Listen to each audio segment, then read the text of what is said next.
In the name of God, most gracious, most merciful, peace be upon you all. Welcome to another session of From the Desk of Ghamidi. This series of discussions continues on the 23 questions that are raised on the thought of Javed Ahmed Ghamidi, and today marks the 40th session, the 40th episode. We are here once again to present a new topic, a new objection. These objections are generally raised against the thoughts of Ghamidi Sahab by our traditional religious scholars, and we seek comprehensive responses from Ghamidi Sahab on these points. Thank you very much, Ghamidi Sahab, for your time. This has been a scholarly series aimed at understanding your views. We have noticed a new objection, a new question, or discontent that the ulama raise against your thought. The general impression created is that you have presented something completely new, a concept that contradicts traditional understandings of the Ummah, the Muslim community. Let me come directly to the objection.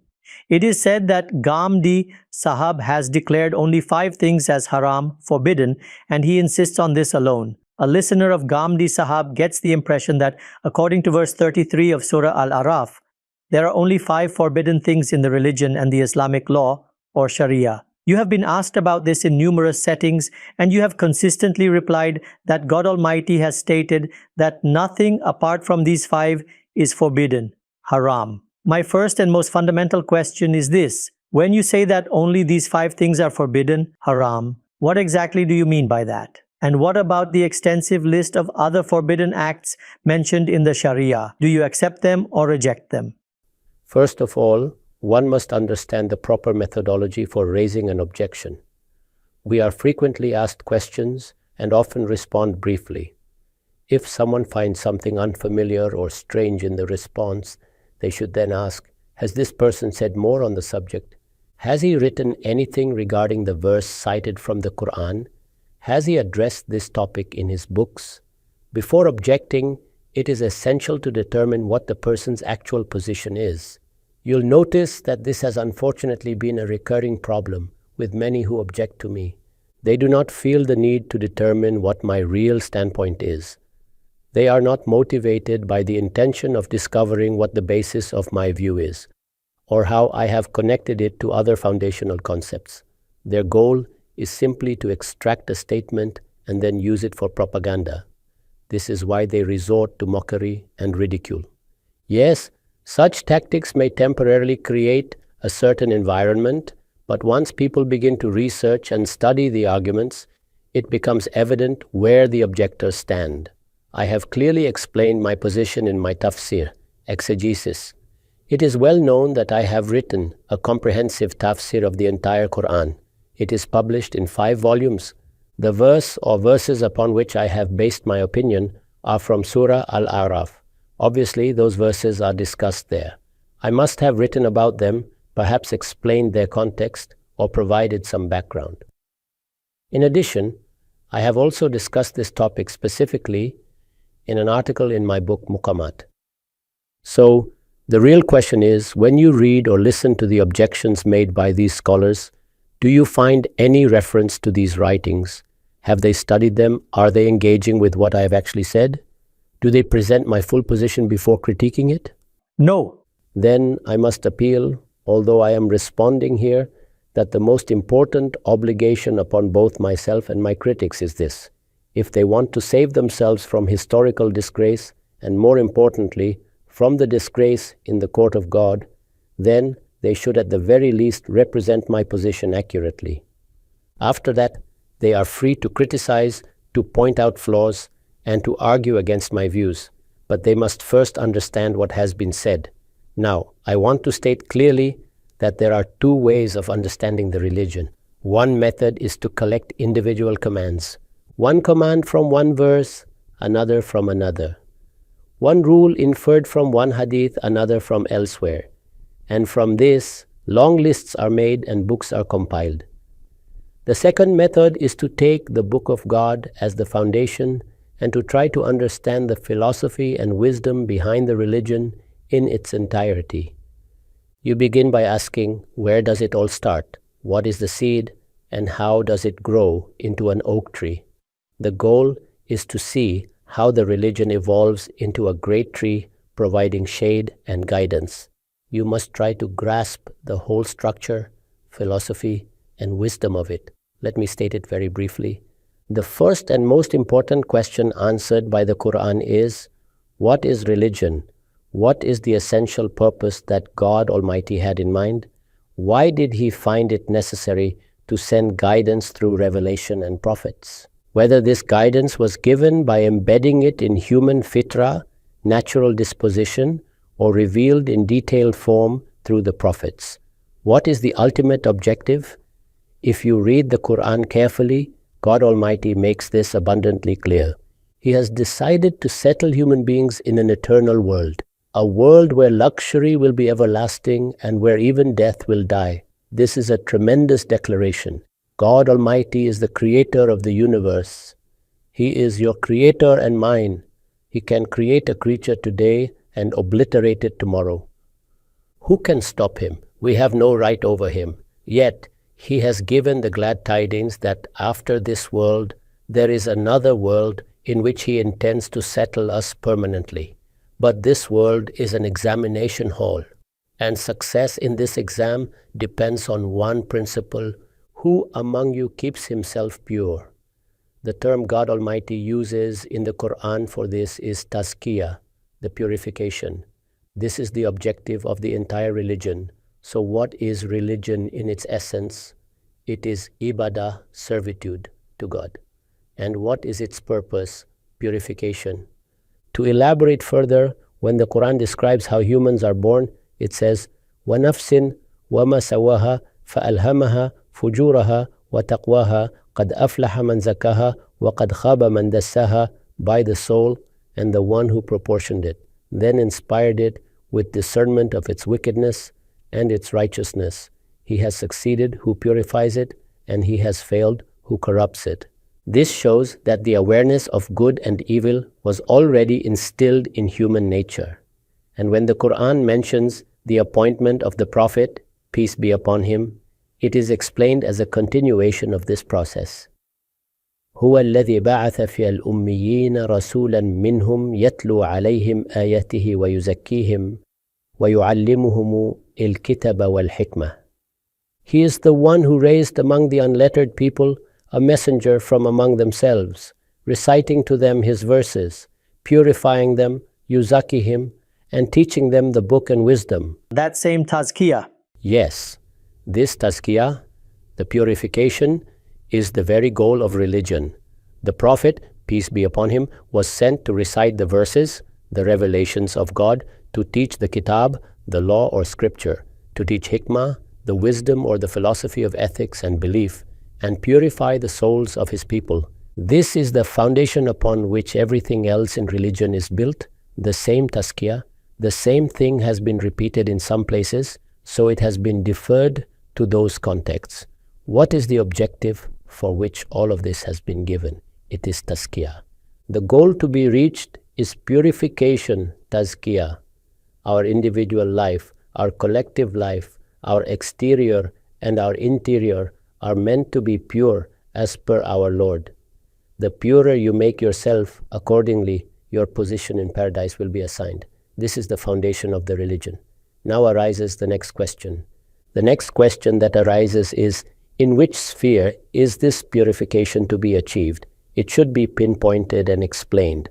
When God Almighty has based the full examination on this point, it was said, قَدْ أَفْلَحَ مَنْ زَكَّاهَا.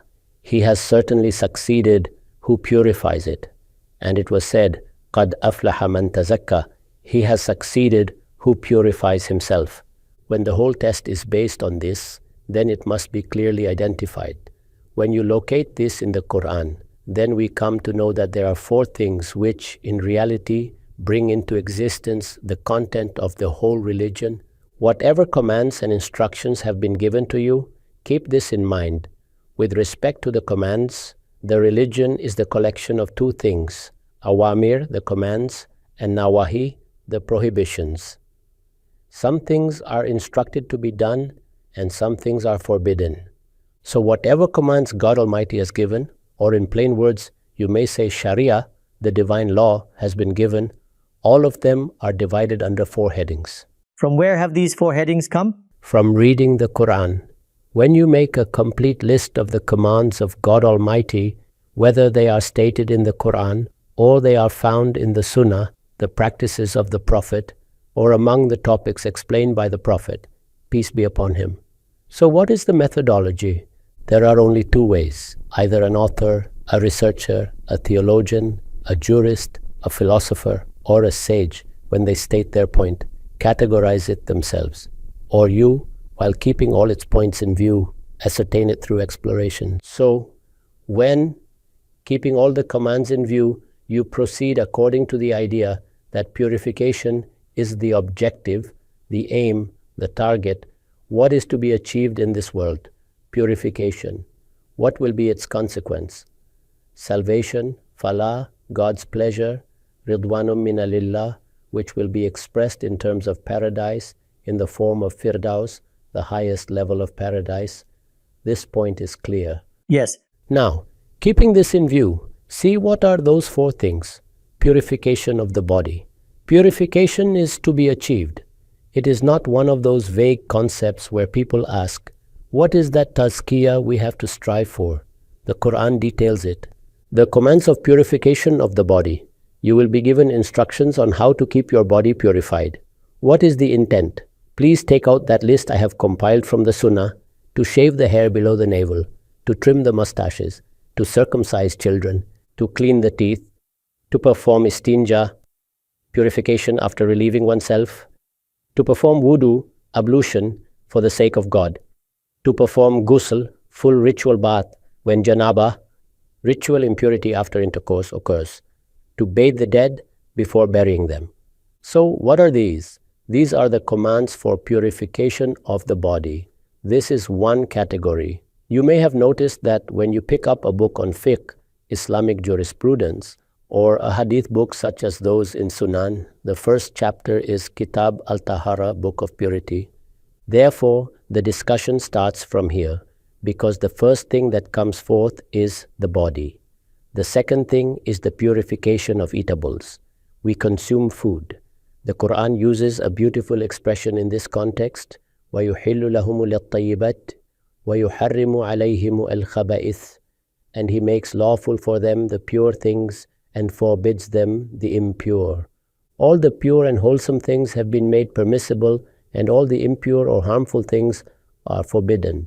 Relying on the fitrah or innate human nature of human beings, a comprehensive framework has been provided.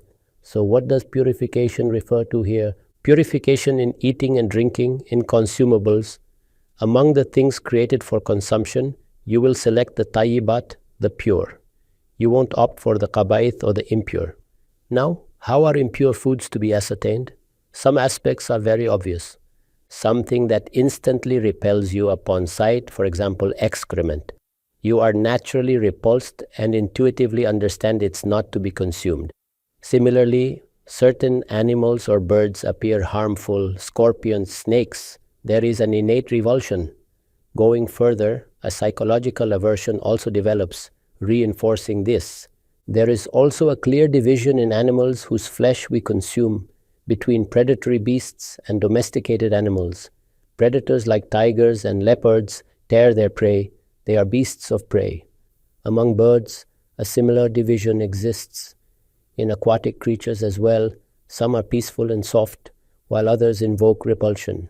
So, this is a general human sensibility. God Almighty has considered this as the basis of selection. Occasionally, there may be minor differences in its application, but the principle remains: eat pure things, avoid impure things. So all the discussions regarding forbidden and permissibility have this principle behind them. This is the second category? Yes, here, certain ambiguous things were clarified by God Almighty. He said, among the things you might have assumed to be tayyibat, I am declaring 4 things forbidden. This isn't the place to delve into them. The point is, this second category is where God Almighty has demanded tathir, purification, from us. Even in the context of sacrificing animals, the word tazkiyah is used. They are purified from blood. Although it's a different word, one with the letter zay and the other with zal, the concept remains the same: purification from blood before consumption. So, eating pure meat, ensuring food is clean and pure. This is the second category. What is the third thing? Tathir al-akhlaq, purification of morality. This refers to our moral existence, which is our greatest honor. Recall the verse I previously cited regarding the fitra, innate moral consciousness. فَأَلْهَمَهَا فُجُورَهَا وَتَقْوَاهَا. Then he inspired it, the soul, with discernment of its wickedness and its righteousness. This is where the discussion was. The content of religion is essentially rooted in it. In which areas has God Almighty demanded cleansing and purification from us in their entirety? It is in the purification of akhlaq, the moral character. All commands and prohibitions are based on akhlaq? Yes, on morality. A large part of it depends on it. First, distinguish the first two categories, then a significant portion of the rest is also related to morality. This is the very thing our Prophet, peace be upon him, emphasized when he said, بُعِثْتُ لِأُتَمِّمَ مَكَارِمَ الْأَخْلَاقِ. I was sent to perfect noble character. So the purification of morality holds the greatest weight in the content of religion. The fourth and final category, ibadat, the acts of worship. What do these achieve? They nurture and enhance purification as they establish a connection with God. And who is God? Al-Maliku al-Qudus, the Sovereign, the Most Pure. Surah Al-Hashr 59:23. He is absolute purity. When you perform His worship, strengthening your relationship with Him, your purification is elevated. There are two aspects of tazkiyah. One is removing the filth and clearing the ground, like preparing land for sowing crops. Ibadat then sow the seeds. These give form and structure to it. Yes, they nurture, enhance, and elevate it, guiding you toward a higher status in paradise. God Almighty has clarified an additional point after this. What is the consequence? When you have either achieved purification or failed to do so, the result is reward or punishment. It is said that in some cases punishment will be given for this very reason. The Quran informs us that even on the day of resurrection, God will purify some people, and that will be a great mercy from Him. Where something was lacking in their purification, God Almighty will impose minor punishment, so that they may be purified and enter paradise. You must remain mindful while reading the narrations when a woman presented herself to the Prophet, peace be upon him, and confessed that she had committed adultery. What did she say? She did not ask for punishment. She said, Tataharni, Ya Rasulallah, purify me. That is, the general Muslim women of that time were aware of what was being targeted when this issue was addressed. Certain matters concerning the wives of the Prophet, peace be upon him, had come under discussion. They had been given specific instructions, even though those instructions were revealed in a particular context. But what was the declared objective? Yutahhirakum tathiran. This is what is referred to as ayat al-tathir, or the verse of purification. The goal is purification. God wishes to purify you. These people, the opponents, seek to place blame upon you and make you a target of slander. But God Almighty desires that you remain pure and free from all such allegations. In the same manner, whenever you study the Quran, you will consistently find that purification is the central aim. And how is this made manifest in specific forms? In these four things? Yes, these four things. So, keeping these four in view, the Quran discusses in Surah Al-A'raf, and it elaborates upon what exactly constitutes prohibition and lawfulness. Often people say that such and such a thing is haram or forbidden. So, what is the basis of the prohibition? What is it predicated upon? Keep the objective of purification in view. Consider the categories: purification of the body, of food and drink, and above all, purification of morals. And this third category, moral purification, is the one where the greatest number of hurmat, the prohibitions, are found. There are countless things that contaminate morals. Hence, you are instructed to avoid them. And those things which foster moral purification, you are encouraged to adopt. So, elaboration of this was necessary. Firstly, the matter must be clarified at its roots.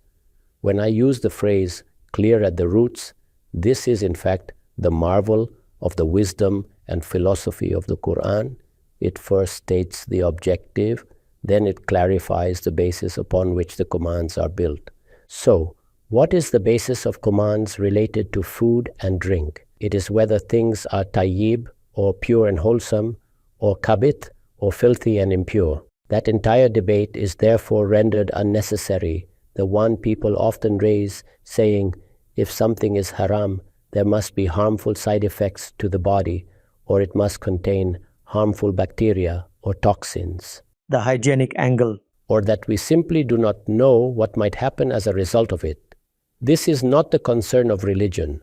The concern is purification. So, we are instructed to consume tayyibat, or pure things, and avoid kaba'ith, or filthy things. Now, what is the most important subject? It is tathhir al-akhlaq, or purification of morals. And regarding this, numerous commands have been issued. What is their foundation? These 5 concepts. So what are these concepts based on? Where do they originate?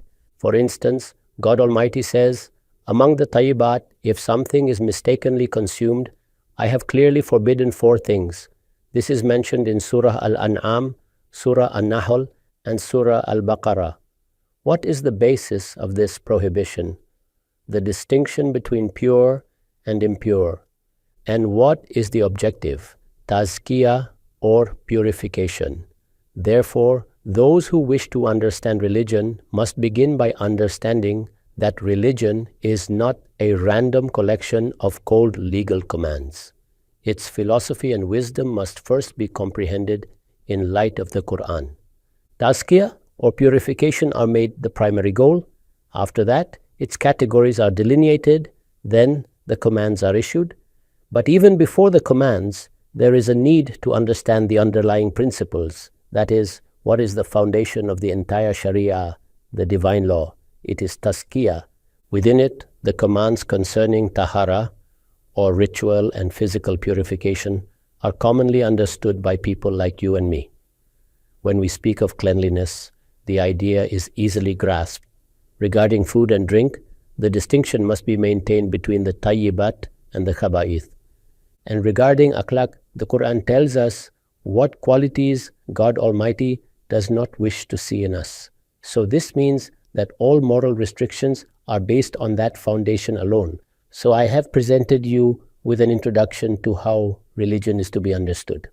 Now, with your permission, I will bring forth the verse from Surah Al-A'raf to show how this entire subject has been addressed in it, what words are used, what order is followed, what the Quran keeps in view while stating it, and how it ultimately perfects the discussion. Ghamidi Sahab, you've elaborated clearly on the foundational concern, what the paradigm is through which these issues are to be viewed, and what root causes and reasons are overlooked when objections are raised. Before coming to that verse, I have a question. What you're describing is that every command of the religion is part of an organized and purposeful framework. That framework is tied to categories, which in turn lead to objectives. Each command takes you along a path toward that objective, which ultimately culminates in paradise. My question is, suppose for argument's sake, we accept that each command is independent. Somewhere we are told to eat something or not to eat something else, elsewhere we are instructed to do a thing or to avoid another. Does this understanding of independent commands diminish the essence or true philosophy of religion? With our traditional approach compared to the approach you've outlined, what advantage is gained in understanding the true philosophy of religion? First of all, I wish to clarify that this is not an approach I have invented. It is the approach adopted by the Quran itself. I have already explained that when the Quran states why God has instilled within us an awareness of good and evil, the rationale is made clear. قَدْ أَفْلَحَ مَنْ زَكَّاهَا وَقَدْ خَابَ مَنْ دَسَّاهَا. He has certainly succeeded who purifies it, and he has certainly failed who corrupts it. When God sent his prophets, the reason for their mission was given. They would teach you the kitab, the book or the law, and along with it, wisdom. Now here it is important to clarify that the word kitab in the Quran is used both to refer to the revealed scripture and also to refer to the legal code, the Sharia. So the book is given and wisdom is imparted. What is the objective behind all of this? Tazkiyah, purification. Thus, these fundamentals have been presented by the Quran itself. Later, you will see, even when I analyze the verse from Al-Araf, the many discrete commands that may be found, whether they are 10, 20, or 50 in number, what lies behind all of them. Now observe, the foundation has been explained. What is the basis for the commands of Tahara, the cleanliness of the body? Once that is understood, then associated matters become comprehensible, such as circumcision, trimming the mustache, shaving the armpits and pubic hair, washing the deceased. All are related. A comprehensive structure of Tahara has been established by the Quran. But what does this structure rest upon? What is the concept behind it? What is its core idea? That God desires that our being, our body, and our soul be clean. Because with the very parts of this body, a new body will be created and shown in paradise. So to enter into Firdaus, the highest level of paradise, that requirement is fundamental. This has been stated, and then the Quran itself explains that its commands are grounded in morality. We will see this shortly, followed by the issuance of specific commands. So, what I have done is only to make this framework easier to understand. It is not that I have invented a philosophy or imposed an external concept. Rather, when I studied the Quran and tried to understand the foundations of the religion, this is what emerged. In my book Meezan, there are two introductions. One is Usul o Mabadi, or Principles and Fundamentals, in which I have explained the proper methodology for understanding religion. Naturally, that includes discussions on the Quran, the Sunnah, and Hadith, along with their respective principles. Then there is another chapter titled The True Religion, which describes the complete and coherent picture of religion. Once this understanding is established, many contentious and long-standing issues are resolved. But if this framework is ignored, then someone may come along with a completely alien objective and undermine the very foundations of the religion. And that is exactly what has happened in this case, when people assumed that this system was given to resolve worldly problems. The consequence? We were defeated. In other words, each command was understood in isolation as an independent objective. So, what objective does the Quran set forth? What has it placed in front of us? That is pakizgi, or purification. That has been set as the target. And what is its consequence? Falah, or success. What is meant by success? It is Rizwan, or the pleasure of God, and paradise as His blessing. This point has been clarified in principle. Now look further, it is stated that these are the four things upon which all of God's commands are based. That foundation is clarified, following which the commands are issued. The command isn't just floating in thin air. There is a reason, a concept underlying it. Rather, it emerges from a base and then it is issued. So when you relate each and every command, people will begin to understand what is actually happening. What is this blessing from God, the Almighty, that He calls Ikmalu la ni'mat, the completion of blessings? Considering my entire existence, how is the Lord choosing me for His paradise? That guidance has been given to me. Subhanallah. The rest is this world where you must take care of your nafs, self or soul, intellect and wealth. For that, you make laws and systems. That has no relation to religion. The body becomes vulnerable to illness. You will need to treat those illnesses. For this, medical science exists. God the Almighty has granted many other faculties to human beings. The prophets did not come for all that. The prophets came to purify us, to make us pakiza, both in individual and collective existence. Many people, when they hear the word tazkiyah, assume it to be purely an individualistic concept, since it's often used in Sufi traditions. But no, I am a human being. And being human, I am an individual. I am the father of a household or the mother. I am part of relationships. I attend the mosque. I go to the market. I conduct business. I engage in politics. This is my complete life. In that entire context, tazkiyah or purification is sought. That is, It's not an invitation to go meditate in a Kanka, Sufi lodge. Rather, in my life, my existence, wherever it manifests, in whichever domain I operate, everywhere, God, the Almighty, will say, you must adopt purification. Purification in politics, economy, society. For this purification, God, the Almighty, has guided me in the form of Sharia, the religious law. Wherever I might have struggled to decide, that guidance has been provided. If you do not adopt this perspective, then religion becomes a mere set of commands. And then the demand will be, accept these as God's commands. Yes, we accept them as God's commands. However, we must understand the philosophy and wisdom behind them. Not only will we understand them, but we will explain them to our future generations and, in fact, to all of humanity. If you do not determine the correct objective, then what will you say to humankind? What is the purpose of religion? You will say, we want to establish a wonderful system through it. People will reply, we've done that without religion. Come and see it in our developed countries. What have you done here? You've assigned the wrong objective to religion. The objective of religion is actually fixed with reference to that Lord. It is He who wants something from me, a relationship of the highest order with Himself. And who is He? He is Al-Qudus, the Most Holy. He expects that I too adopt purification. I am being selected on the basis of purification. Hence, I repeatedly draw people's attention to this, that the subject of the prophets is death because my real life begins after it. That life is what they make their subject. And what is the currency of that life? The currency there is tazkiyah, purification. So, the entire essence of religion is tied to this. This is the context under which that verse comes into discussion. Without understanding the full concept, anyone is free to criticize. Right, Ghamidi Sahib. The objective of religion is now clear. That objective is related to me and categorized under 4 broad heads. What are the criteria in relation to the purification of morals?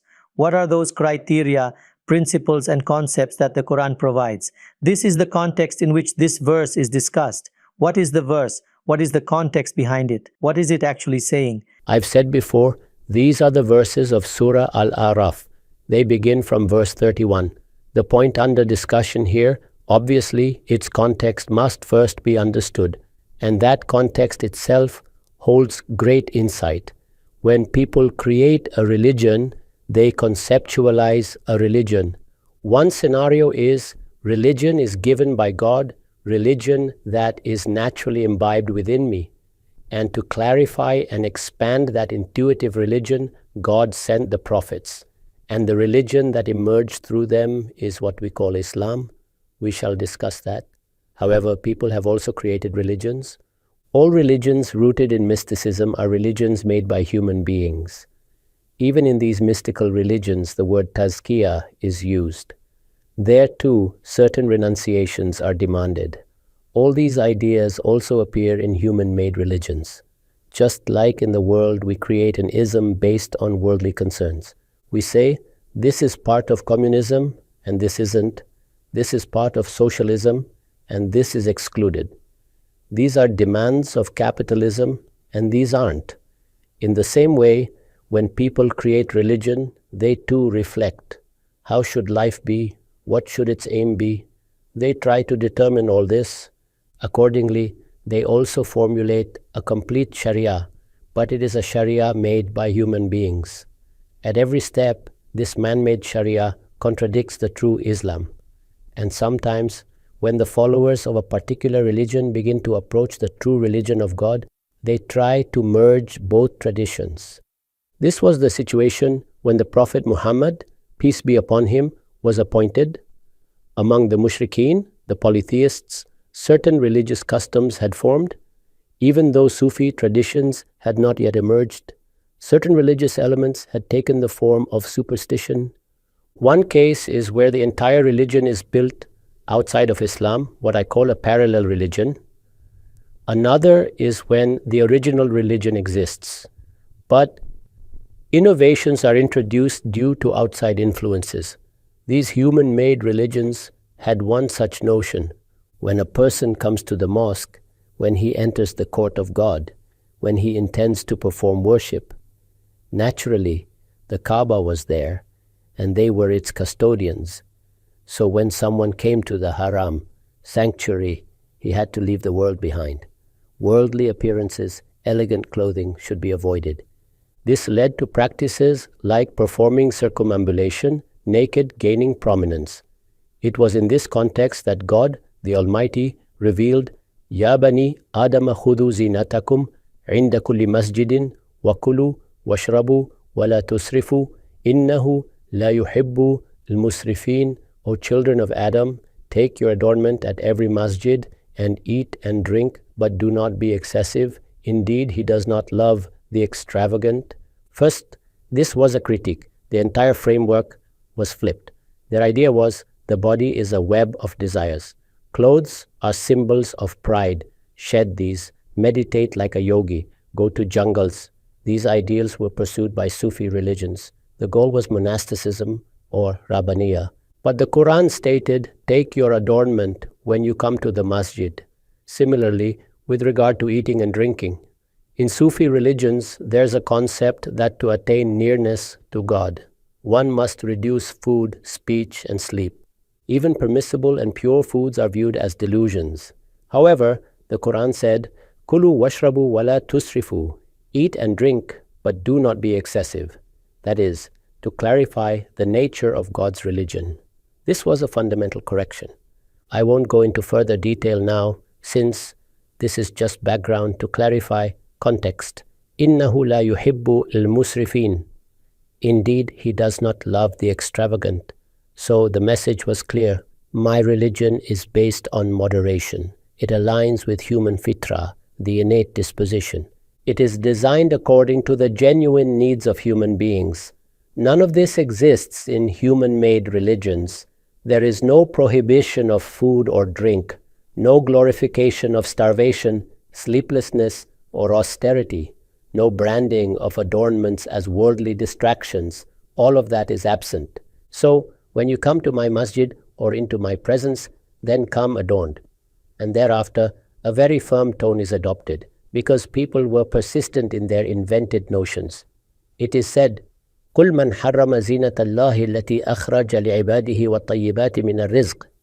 Say, O Prophet, who has forbidden the adornment of God, which he has brought forth for his servants, and the pure things from sustenance. Subhanallah. The entire order has been overturned. In this world, it is not just necessities that God has provided. Among the Sufi traditions, there is great emphasis on limiting oneself to necessities. However, it is said that the decorations and adornments are made by me, and do you know for whom I have made them? I have made them for my servants. Now please pay attention to the note I have written. In the Arabic language, the word zinat refers to those things through which human beings beautify or adorn themselves to satisfy their aesthetic sense. The very term chosen refers to what goes beyond mere necessity. The word zina in Arabic is used for that which human beings use to adorn and beautify something for aesthetic pleasure. Therefore, clothes, jewelry, etc. are the zina, adornment of the body. Curtains, sofas, carpets, rugs, decorative items, paintings, and other furniture are zina for the home. Gardens, buildings, and other such creations are zina for cities. Music is zina of sound, while poetry is the zina of language. First, understand how the word zina is used in Arabic and how beautiful its expression is. The Sufi understanding of religion and mystical interpretations of Islam often consider all these forms of zina as a trap of worldly desires. They are generally regarded as either forbidden, undesirable, or at the very least, distractions that should be avoided on the path to spiritual development. If you study the Sufi traditions or those who interpret religion mystically, you'll find that they describe these things as illusions. They say, such and such is haram, forbidden, if not outright forbidden, then undesirable, and even if not that, at least something to avoid. And if one desires spiritual development, one must give these things up. That is the message there. However, this is not the viewpoint of the Quran. Through this verse, the Quran challenges such beliefs in a strong tone of rebuke, asking, who dares to declare unlawful the foods and adornments that God has created for His servants? The concluding words of the verse emphasize that nothing God has created is in vain. I have created them for my servants. Do you think I have done something pointless? These things were created for a purpose, that they be used by God's servants without exceeding the limits. Their existence testifies to the fact that no undue restrictions can be imposed upon them. Now look, the concept has been corrected. قُلْ مَنْ حَرَّمَ زِينَةَ اللَّهِ الَّتِي أَخْرَجَ لِعِبَادِهِ. Say, O Prophet, who has made the adornment of God unlawful, which He has produced for His servants. And then, what is mentioned next?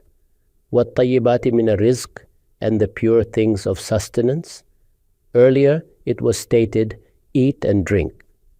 Then it was said that the only restriction in food and drink is to avoid kaba'ith, impure or harmful things. But as for tayyibat, the pure and wholesome provisions, how can they be prohibited? Staying within the bounds is one thing, but declaring them haram, forbidden, or makruh, undesirable. God has created immense variety in food, pure provisions from the meat of birds, land animals, sea creatures, as well as vegetables and fruits. All these are tayyibat, the pure and wholesome foods. So what has been declared haram? It is the kaba'ith, the impure or harmful things. Ghamidi Sahab, pardon my interruption. Please tell us on this occasion when God Almighty stresses so emphatically, قُلْ مَنْ حَرَّمَ زِينَةَ اللَّهِ الَّتِي أَخْرَجَ لِعِبَادِهِ وَالطَّيِّبَاتِ مِنَ الرِّزْقِ. Those who had prohibited these things did so for the sake of gaining closeness to God. Yet God Almighty completely ignores that intention and expresses anger. Why is that? Because the final prophet of God, peace be upon him, is clarifying the religion through the Quran.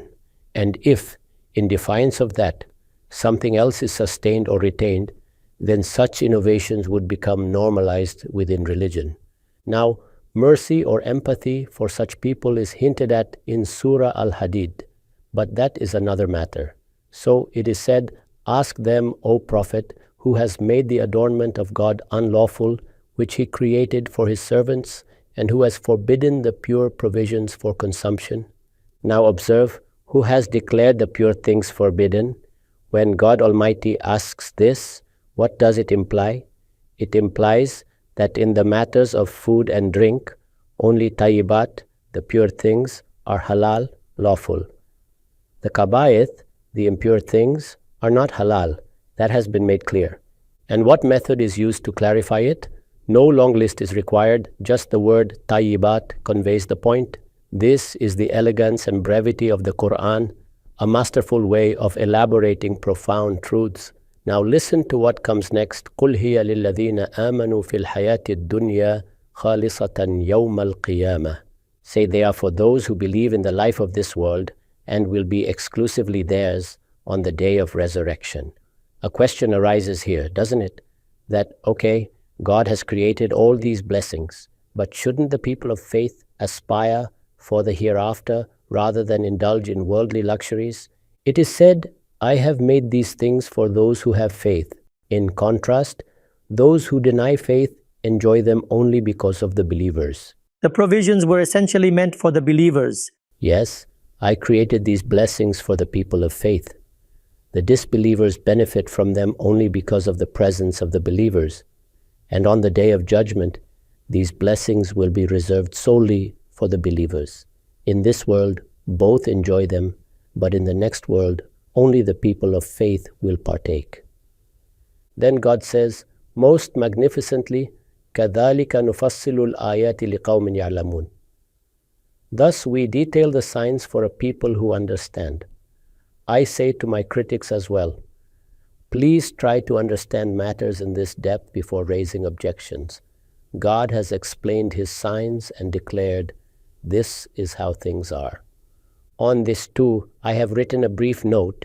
This proclamation of the Quran is astonishing if pondered upon, because it is contrary to the common religious ideas and the teachings of mystical paths. The Quran presents a completely different view of religious life. Taqarrub ila Allah, nearness to God, and wusul ila Allah, reaching or attaining God's proximity. For these aims, rather than urging the renunciation of worldly zina, the Quran instructs the believers to avoid excess, remain within divine boundaries, and freely enjoy the adornments of the world with gratitude. So this is the message. Have you understood the message? Now we come to the next verse. We have covered verse 31 and 32. Now God Almighty says, what has just been stated, that only tayyibat or pure things are halal or lawful for you. All instructions regarding purity in the religion are positive commands. You will keep your mouth clean, do this, do that, all so that we learn the ways to keep ourselves pure.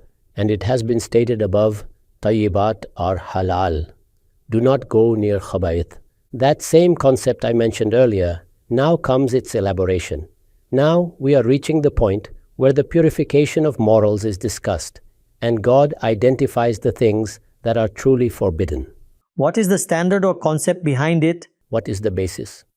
The real foundation is tazkiyah, purification. That is the core purpose. Now what are the things that are being declared forbidden in light of that moral foundation? So, if time permits, we will move on to that verse. Otherwise, I will just read the verse and highlight the 5 key things mentioned therein. These 5 things, which I've previously referred to when answering questions, form the foundation for all moral commandments and prohibitions, the things that God Almighty has forbidden. He has first clarified their foundation, so that rather than memorizing an endless list, we understand the root principle and apply it ourselves. I beg your pardon, Ghamidi Sahab. Since we are nearly out of time, about 50 minutes have passed. On the questions such as to how does the discussion continue in verse 33 of Surah Al-Araf. What are those 5 points? I would like to pause here so that we can explore and understand each of those fundamentals in the next episode. You may then elaborate on those foundational principles which serve as objectives for achieving moral purification. Inshallah, we shall take this up in the next session. Thank you very much for your time today. Thank you very much.